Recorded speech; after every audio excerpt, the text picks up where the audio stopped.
इंदिरा गांधी से एक बार किसी ने पूछा, डू यू लीन लेफ्ट और राइट, मतलब आप दाएं लीन करती हैं बाएं लीन करती हैं? इंदिरा गांधी जी ने कहा, मैं हिंदुस्तान की प्रधानमंत्री हूं, मैं ना दाएं लीन करती हूं ना बाएं लीन करती हूं, बीच में सीधी खड़ी रहती हूं।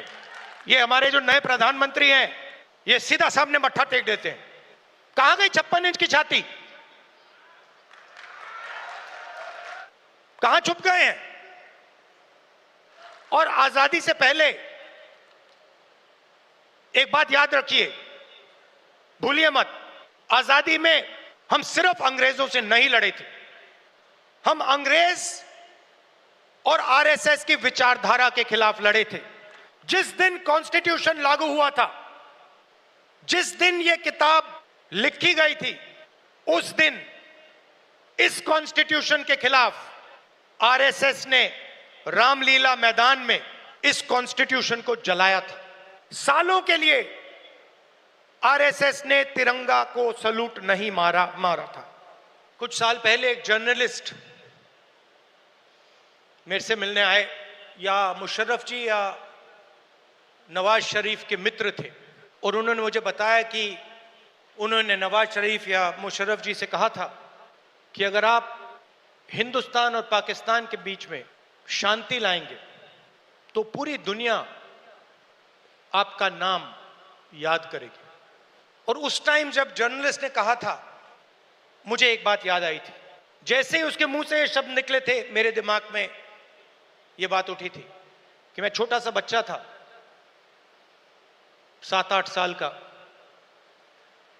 और मैंने इंदिरा गांधी जी से यह सवाल पूछा कि दादी, मरने के बाद आपके बारे में लोगों को क्या कहना चाहिए, क्या सोचना चाहिए?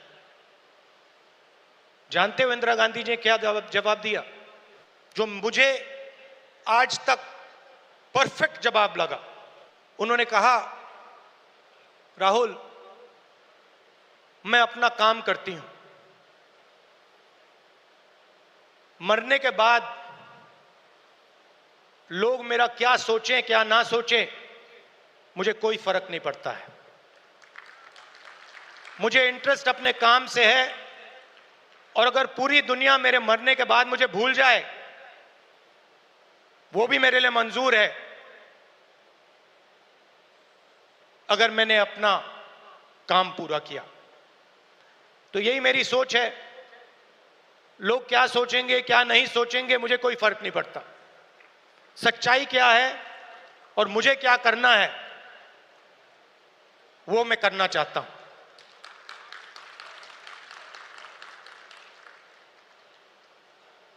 एक के बाद एक हिंदुस्तान की सारी संस्थाओं पर यह आक्रमण कर रहे हैं। जहां भी आपको पहले दलितों को, पिछड़ों को, आदिवासियों को, गरीब जनरल कास्ट को जहां भी पहले जगह मिलती थी, वो सारे के सारे दरवाजे एक के बाद एक बंद कर रहे हैं। पहले हिंदुस्तान के हर जात के युवा सेना में जा सकते थे, पेंशन मिलती थी, शहीद का दर्जा मिलता था, एक्स सर्विसमैन स्टेटस मिलता था। उसमें सब लोग जा सकते थे, खत्म कर दिया। आज हमारी सरकार युवाओं को कहती है कि अगर आप युद्ध में शहीद होगे और अगर आप अग्निवीर हो तो हम आपको ना पेंशन देंगे ना शहीद का दर्जा देंगे। आपके साथ में जो लड़ रहा है उसको मिलेगा, मगर आपको नहीं मिलेगा। रास्ता किसके लिए बंद किया? गरीबों के लिए, गरीब जनरल कास्ट, दलित, पिछड़ा वर्ग, अति पिछड़ा वर्ग, आदिवासियों के लिए। पहले पब्लिक सेक्टर हुआ करता था, उसमें हर जात के लोग जा सकते थे।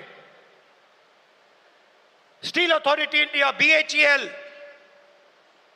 BSNL, HAL, ये आप सबको, पूरे देश के युवाओं को रोजगार देते थे, अपॉर्चुनिटी देते थे। एक के बाद एक इनको बंद किया जा रहा है।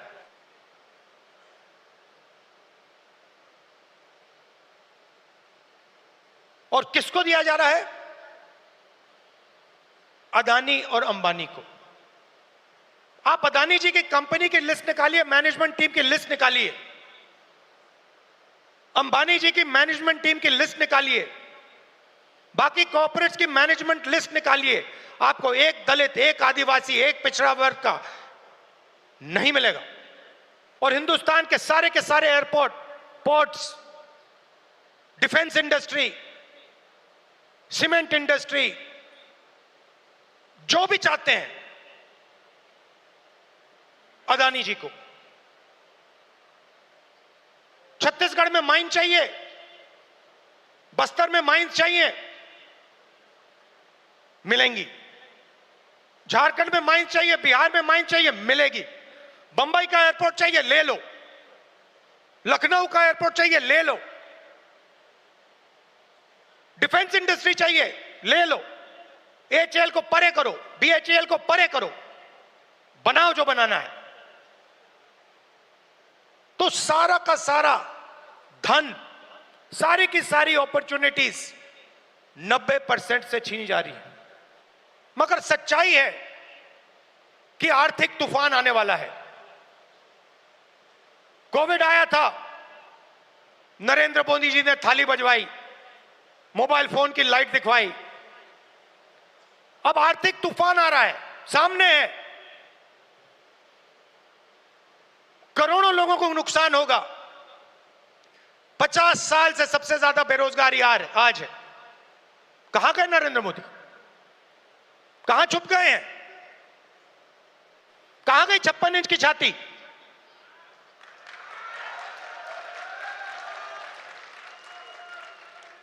जब प्रधानमंत्री को कहना था, इंदिरा गांधी से एक बार किसी ने पूछा, डू यू लीन लेफ्ट और राइट? मतलब आप दाएं लीन करती हैं, बाएं लीन करती हैं? इंदिरा गांधी जी ने कहा, मैं हिंदुस्तान की प्रधानमंत्री हूं, मैं ना दाएं लीन करती हूं ना बाएं लीन करती हूं, बीच में सीधी खड़ी रहती हूं। ये हमारे जो नए प्रधानमंत्री हैं, ये सीधा सामने मत्था टेक देते हैं।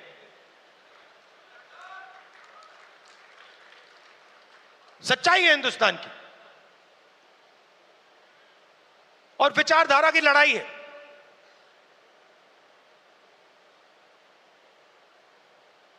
आप लोग